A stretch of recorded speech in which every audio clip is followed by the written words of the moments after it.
One family one future की ओर G20, ये है हमारे आज के आर्टिकल का विषय, जो कि भारत को मिली G20 की अध्यक्षता के संदर्भ में है।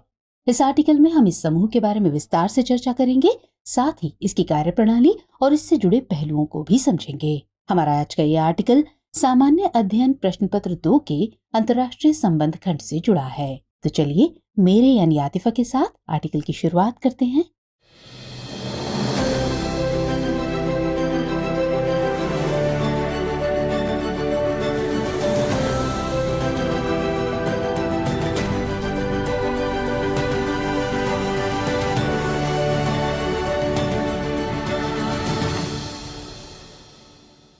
इतिहास समय के साथ अतीत की घटनाओं की पुनर्व्यंजना करता रहता है, चाहे दुनिया उसे समझने की कोशिश करे या ना करे। ऐसी ही घटनाओं में पिछले लगभग 3 दशकों में 3 घटनाएं ज्यादा महत्वपूर्ण प्रतीत होती हैं। इनमें पहली घटना थी सोवियत संघ का पतन, जबकि दूसरी 11 सितंबर 2001 को ट्विन टावर्स पर आतंकी हमला और तीसरी थी 2008 में लीमन ब्रदर्स के ढहने के साथ ही पूंजीवादी दुनिया का अवसाद में चले जाना।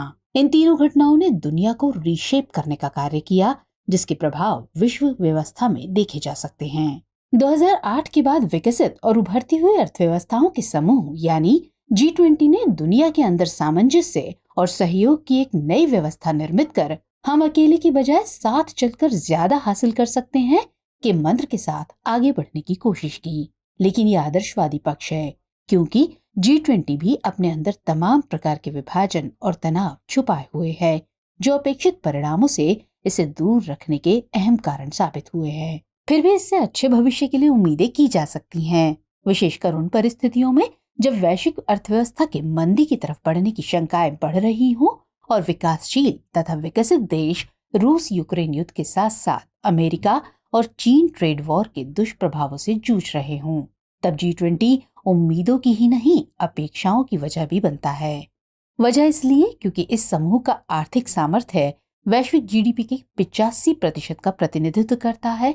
वैश्विक व्यापार में इसकी हिस्सेदारी 75% से अधिक है और दुनिया की लगभग 2/3 जनसंख्या मानवीय पूंजी के रूप में इसमें समाहित है। इस दृष्टि से G20 वैश्विक अर्थव्यवस्था ही नहीं बल्कि विश्व व्यवस्था यानी वर्ल्ड ऑर्डर का निर्धारण करके वैश्विक शांति व प्रगति में भी अहम भूमिका निभा सकता है।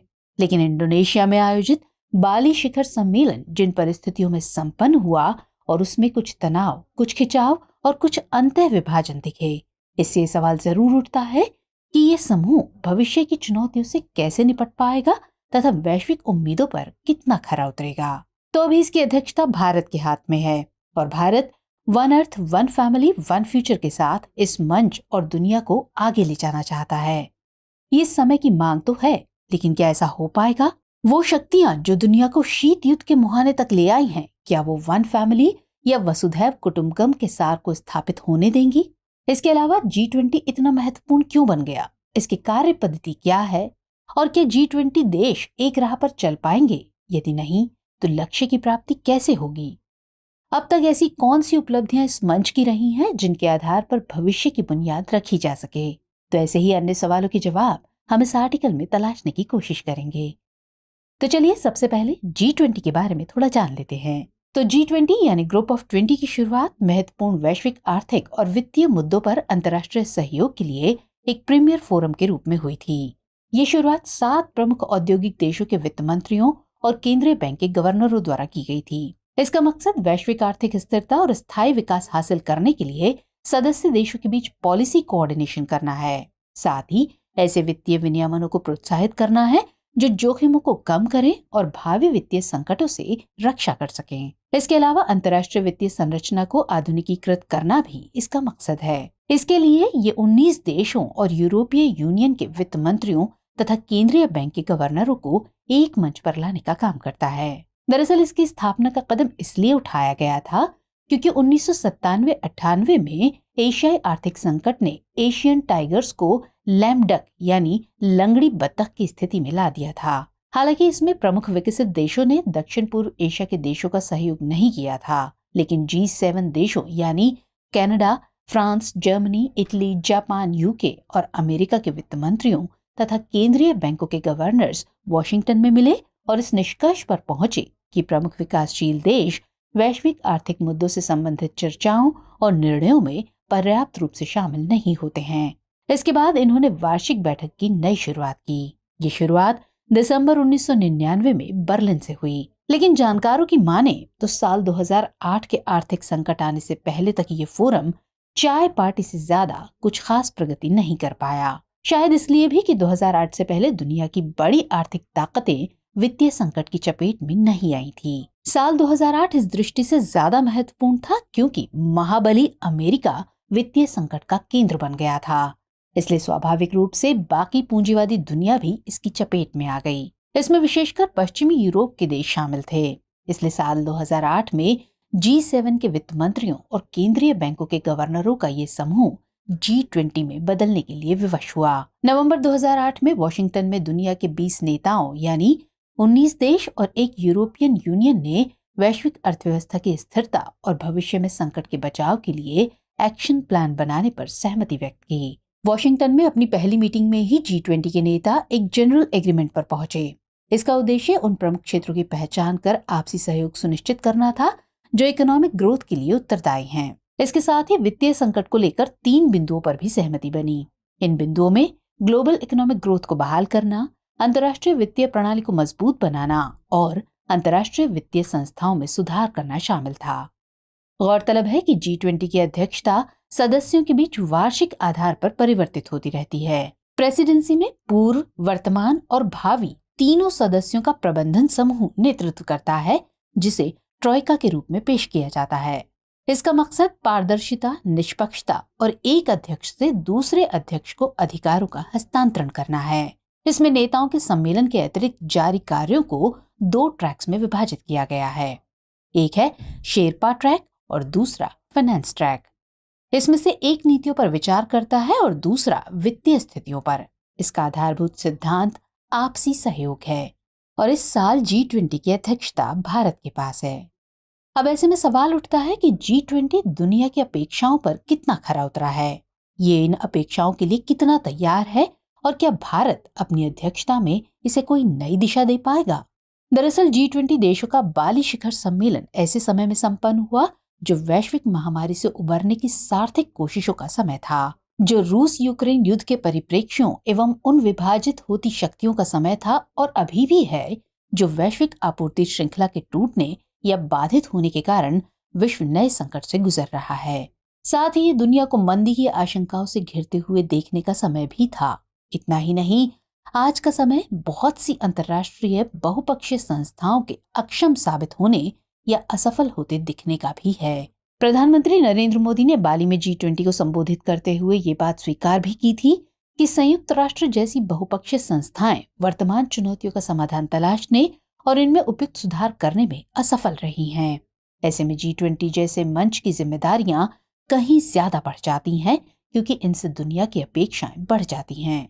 कुल मिलाकर इसकी प्रासंगिकता बढ़ी है। वर्तमान दौर में G20 को अपने अभिप्रायों और उद्देश्यों के साथ साथ आयामों को बदलने की जरूरत है। हालांकि G20 जैसे बड़े प्लेटफॉर्म पर किसी भी सम्मेलन के रणनीतिक और भू राजनीतिक मायने होते हैं, लेकिन भारत इसे एक डिप्लोमेटिक मीटिंग से आगे बढ़कर दुनिया के विश्वास के रूप में देखता है और यही भावना भारत को दुनिया की संपूर्ण आबादी में न सही तो 2/3 लोगों यानी G20 देशों की जनसंख्या में भरनी होगी और यही भारत की सार्थकता होगी। वैसे तो G20 सम्मेलनों की थीम और शिखर सम्मेलन में स्वीकार किए गए विषय सामयिक और अनिवार्य होते रहे हैं, लेकिन उनमें कितने सार्थक हुए हैं ये कहना मुश्किल है। जैसे 2009 में G20 के लंदन सम्मेलन में तत्कालीन ब्रिटिश प्रधानमंत्री गॉर्डन ब्राउन ने कहा था कि हमारा उद्देश्य दुनिया भर में आर्थिक संकट से निपटने हेतु एक नई रणनीति तैयार करना है। लेकिन ऐसा हुआ नहीं, क्योंकि अगर ऐसा हुआ होता तो पिग्स यानी पुर्तगाल, आयरलैंड, ग्रीक और स्पेन दिवालिया होने की कगार पर नहीं पहुंचते। और इसके लिए कोई और नहीं, यूरोपियन सेंट्रल बैंक की नीतियां अधिक जिम्मेदार थीं। G20 के 2014 के ब्रिस्बेन सम्मेलन में गंभीर मानवीय, सामाजिक और आर्थिक प्रभावों के संबंध में चिंता व्यक्त की गई थी। 2015 में तुर्की के अंतालिया में पूरी दुनिया के लोगों के लिए उत्तम जीवन स्तर तथा गुणवत्तापरक रोजगार प्रदान करने हेतु वैश्विक आर्थिक समृद्धि को सर्वोच्च प्राथमिकता दी गई थी। लेकिन जो दिख रहा है वो अंताल्या के अनुसार तो नहीं है। 2019 तक यानी ओसाका तक ऐसे ही चलता रहा, लेकिन इसमें पर्दे के पीछे की गुटबाजी बाहर मंच पर प्रकट हो गई। इसमें एक तरफ अमेरिका और जापान थे तो दूसरी तरफ रूस और चीन। लेकिन इन सब में एक त्रिकोण और भी नजर आ रहा था, और वो ईयू, ब्रिटेन और रूस का त्रिकोण था। और इसमें रूस अकेले दोनों का सामना कर रहा था, और ये स्थिति लगभग अब तक बनी हुई है। G20 भी तभी सक्रिय हुआ जब पूंजीवादी दुनिया आर्थिक संकट की चपेट में आई। यही कारण है कि लंबे समय तक इस मंच से ऐसे मुद्दों पर पहल नहीं हुई जो दुनिया के लोगों की अलग चिंताओं से सरोकार रखते थे। इसलिए G20 से सारी उम्मीदें पाल लेना शायद यथार्थ को अस्वीकार करने जैसा होगा।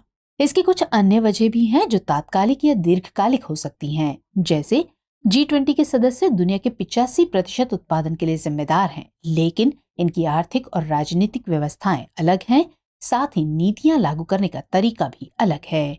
G20 देश जिन उपायों को लेकर चल रहे हैं वे मुख्य रूप से मुक्त बाजार ढांचे की वकालत करते हैं, लेकिन ये वही ढांचा है जो क्षेत्रीय संकटों जैसे एशियाई संकट, अर्जेंटीना, मैक्सिको, यूरोजोन आदि संकटों को पैदा करने और वैश्विक अर्थव्यवस्था को संकट से निकालने में नाकाम रहा है।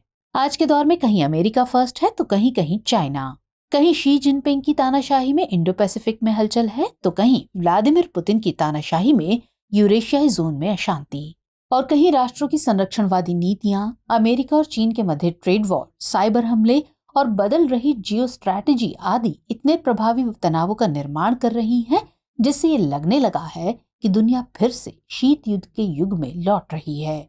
फिर भी जिस तरह हम सदियों और सहस्त्राब्दियों से जय जगत के विचार को जीते आए हैं, उसे जीवंत कर आधुनिक विश्व के सामने प्रस्तुत करने की आज पुनः आवश्यकता है। क्या ऐसा भारत कर सकता है? इस संदर्भ में प्रधानमंत्री की बात को मानकर हम भविष्य की ओर देख सकते हैं। दरअसल भारत की हजारों वर्ष पुरानी संस्कृति ने हमें सिखाया है कि जब हम अपनी प्रगति के लिए प्रयास करते हैं तो हम वैश्विक प्रगति की परिकल्पना भी करते हैं। कोविड-19 महामारी के दौरान भारत ने अपने 1.3 बिलियन नागरिकों की खाद्य सुरक्षा सुनिश्चित की है। खाद्य सुरक्षा के संदर्भ में फर्टिलाइजर्स की कमी भी एक बहुत बड़ा संकट है। कारण ये कि आज की फर्टिलाइजर शॉर्टेज कल की फूड क्राइसिस है। इसका समाधान विश्व के पास नहीं होगा। इसलिए हमें खाद और खाद्यान्न दोनों की आपूर्ति श्रृंखला को स्थायी और निश्चित रखने के लिए आपसी सहमति बनानी चाहिए। प्रधानमंत्री ने कहा कि दुनिया की सबसे तेज गति से बढ़ रही अर्थव्यवस्था भारत की ऊर्जा सुरक्षा वैश्विक विकास के लिए महत्वपूर्ण है। इसलिए हमें ऊर्जा आपूर्ति पर किसी भी तरह के प्रतिबंधों को बढ़ावा नहीं देना चाहिए और ऊर्जा बाजार में स्थिरता सुनिश्चित करनी चाहिए। इसके अलावा डिजिटल ट्रांसफॉर्मेशन हमारे दौर का सबसे उल्लेखनीय बदलाव है, क्योंकि डिजिटल तकनीकों का उचित उपयोग गरीबी के खिलाफ दशकों से चल रही वैश्विक लड़ाई में फोर्स मल्टीप्लायर यानी शक्ति गुणक बन सकता है। ये जलवायु परिवर्तन के खिलाफ लड़ाई में सहायक भी हो सकता है, लेकिन ये लाभ तभी मिल सकेंगे जब डिजिटल तकनीकों तक पहुंच सही अर्थों में समावेशी हो। लेकिन वर्तमान में ये शक्तिशाली उपकरण लाभ और हानि के बहीखातों तक सीमित रह गया है। डिजिटल ट्रांसफॉर्मेशन के लाभ मानव जाति के एक छोटे अंश तक ही सीमित न रह जाएं, ये G20 नेताओं की जिम्मेदारी है। अगर डिजिटल आर्किटेक्चर को समावेशी बनाया तो इससे सोशियो इकोनॉमिक ट्रांसफॉर्मेशन यानी सामाजिक आर्थिक रूपांतरण संभव हो सकता है। इस संदर्भ में प्रधानमंत्री मोदी ने अपनी बात रखते हुए कहा कि अंतर्राष्ट्रीय स्तर पर एक बहुत बड़ा डिजिटल विभाजन है। विश्व के अधिकतर विकासशील देशों के नागरिकों के पास किसी भी प्रकार की डिजिटल आइडेंटिटी नहीं है। क्या हम साथ मिलकर ये प्रण ले सकते हैं कि अगले 10 वर्षों में हम प्रत्येक मनुष्य के जीवन में डिजिटल ट्रांसफॉर्मेशन लाएंगे ताकि डिजिटल तकनीकों के लाभ से दुनिया का कोई भी व्यक्ति वंचित न रह जाए? अगर प्रधानमंत्री की माने तो भारत अपनी G20 की अध्यक्षता में सभी G20 सदस्य देशों के साथ इस उद्देश्य के लिए काम करेगा। डेटा फॉर डेवलपमेंट का सिद्धांत प्रेसिडेंसी की overall theme one earth, one family, one future का अभिन्न अंग रहेगा। वैसे G20 के लिए भारत की तरफ से जो लोगो जारी किया गया है वो इस दिशा में न केवल संदेश देता हुआ दिखता है, बल्कि वो एक भावना, एक संकल्प, एक मंत्र यानी वसुधैव कुटुंबकम को प्रतिबिंबित करता है। इसमें भारत की पौराणिक धरोहर, आस्था और भारतीय संस्कृति का सार निहित है। भारत के पास जितनी विशिष्टता है उतनी विविधता भी है। आज विश्व लोकतंत्र, विविधता, स्वदेशी पद्धति, समावेशी सोच, स्थानीय जीवन शैली तथा वैश्विक विचार आदि में अपनी सभी चुनौतियों के समाधान देख रहा है।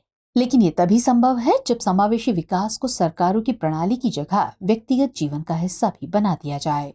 पर्यावरण को केवल वैश्विक कारण के रूप में न देखा जाए, बल्कि व्यक्तिगत उत्तरदायित्व भी बने। ये भारत का विचार है जिसमें संभावना, मूल्य और प्रगतिशीलता है, इसलिए विश्वास किया जा सकता है। यदि दुनिया भारतीय विचारों का अनुगमन करे तो विश्व में कोई भी फर्स्ट वर्ल्ड या थर्ड वर्ल्ड नहीं होगा, बल्कि केवल वन वर्ल्ड होगा, क्योंकि भारत पूरे विश्व को एक समान उद्देश्य के लिए, एक बेहतर भविष्य हेतु साथ लाने के उद्देश्य पर काम कर रहा है। यही वजह है कि भारत ने वन सन, वन वर्ल्ड, वन ग्रिड के मंत्र के साथ ही विश्व में नवीकरणीय ऊर्जा क्रांति का आह्वान किया है। भारत ने वन अर्थ, वन हेल्थ के मंत्र के साथ वैश्विक स्वास्थ्य को मजबूत करने का अभियान शुरू करने का मंत्र दिया है। अब G20 में भारत का मंत्र है one earth, one family, one future. चलिए अब जान लेते हैं कि G20 के मामले में आगे की राह क्या हो सकती है। तो चूंकि इस बार G20 की अध्यक्षता भारत के पास है, इसलिए भारत को चाहिए कि वो G20 को एक नई दिशा देने और नए प्रतिमान गढ़ने में कामयाबी हासिल करने के रूप में काम करे। दुनिया आज भी इस अवधारणा पर आगे बढ़ने की आवश्यकता महसूस कर रही है कि हम अकेले की बजाय साथ चलकर ज्यादा हासिल कर सकते हैं। लेकिन इसके लिए G20 के कुछ सदस्य देशों को अखंड राष्ट्रवाद के कट्टरवादी रवैये और आर्थिक संरक्षणवादी रास्ते को छोड़ने की जरूरत है। फिलहाल अभी तो ऐसा लग रहा है कि G20 में एक व्यग्रता सी है जो विश्व व्यवस्था के मूल ढांचे को बदलने की है। कुल मिलाकर इस समूह के जरिए से विश्व कल्याण के लिए सार्थक कार्य करने चाहिए, जिनकी अभी ज्यादा जरूरत है। चलिए अब अभ्यास प्रश्न नोट कीजिए। सवाल है, G20 के लक्ष्यों और उद्देश्यों का विश्लेषणात्मक परीक्षण कीजिए। भारत के लिए इसका क्या महत्व है। तो आज के एपिसोड में इतना ही। मिलेंगे अगले एपिसोड में किसी और इम्पोर्टेंट टॉपिक के साथ। तब तक के लिए जय हिंद।